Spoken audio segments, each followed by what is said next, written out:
오늘의 큐티 말씀은 예레미야 13장 1절부터 14절입니다. 제목 썩어버린 허리띠 신세. 먼저 앞뒤 문맥을 살펴보겠습니다. 예레미야가 자기가 속한 백성들에게 회개를 선포하자 백성들은 도리어 예레미야를 죽이려고 합니다. 고향 아나도 사람들이 제일 앞장서서 죽이려는 음모를 꾸밉니다. 예레미야는 당황한 나머지 낙심하지만 도리어 여호와께서는 더 큰 위협과 어려움이 다가올 테니 지치지 말 것을 당부하십니다. 예레미야는 가족과 고향 사람들로부터 배신을 당하여 상당한 상처를 받았습니다. 마찬가지로 여호와께서도 자기가 사랑하는 백성들로부터 큰 배신을 당하셔서 상처를 받으셨습니다. 결론적으로 풍성하였던 포도밭이 황폐한 사막이 된 것처럼 남유다도 동일하게 심판하실 것을 말씀하고 있습니다. 그러나 여기서 끝나지 않고 포로 생활을 하는 가운데 진정한 회개를 통해 다시 돌아올 때가 되면 여호와께서 구원하실 것을 약속하고 계십니다. 예레미야 13장에 와서 또 하나의 상징적인 행동이 나옵니다. 바로 허리띠, 배띠를 사서 며칠 후 강 바위 틈에 담가두자 완전히 썩어버린 모습을 보게 됩니다. 썩어버린 허리띠처럼 완전히 파멸시키겠다고 말씀하십니다. 유다는 술 취한 사람처럼 혼란스러워하는 모습을 보게 됩니다.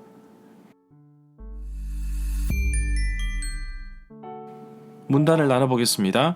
1절부터 7절은 완전히 썩어버린 허리띠, 8절부터 11절은 예레미야의 상징적인 행위에 대한 해석, 12절부터 14절은 술 취하는 사람처럼 혼란스러운 남유다.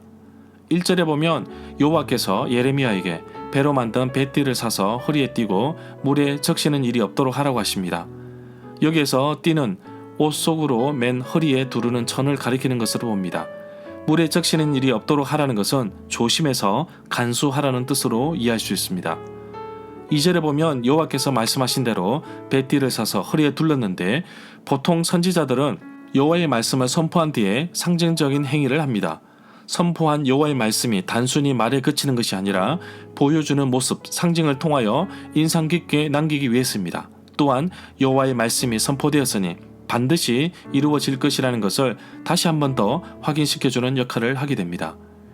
4절에 보면 허리에 띈 띠를 가지고 일어나서 유프라테스 브랏으로 가서 그곳의 바위 틈에 그 띠를 감추어 두라고 하십니다.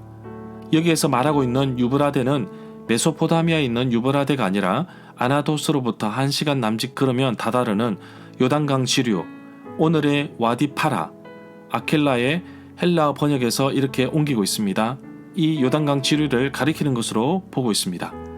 5절부터 7절에 보면 여호와께서 명령하신 대로 가서 그 띠를 유브라데 강가에 그것을 숨겨두었습니다. 여러 날이 지난 뒤에 유브라데로 가서 숨겨둔 곳에서 그 띠를 파내었습니다. 그러나 그 띠는 썩어서 아무 쓸모가 없게 되었습니다. 9절에 보면 썩은 띠와 같이 유다 백성의 교만과 예루살렘의 큰 교만을 이렇게 썩게 하였다고 하십니다. 이미 이스라엘 백성들이 가나안 땅에 정착하기 전에 주신 말씀, 율법에서 경고하고 또 경고하였던 말씀입니다. 교만하고 불순종하게 되면 이스라엘은 대적에게 패할 것이며 그래도 여호와의 말씀을 청종하지 않으면 7배나 더 강한 징벌을 할 것이라고 경고하셨습니다. 이스라엘이 가진 세력으로 말미암은 교만을 꺾으시며 하늘의 새와 같이 땅의 녹과 같이 하여서 모든 수고가 헛되게 할 것이라고 경고하셨습니다. 12절에 보면 가죽 부대는 포도주나 물을 담는 용도로 사용되었는데 동물의 가죽으로 만들었습니다. 염소나 양 같은 껍질, 가죽이 이용되었습니다.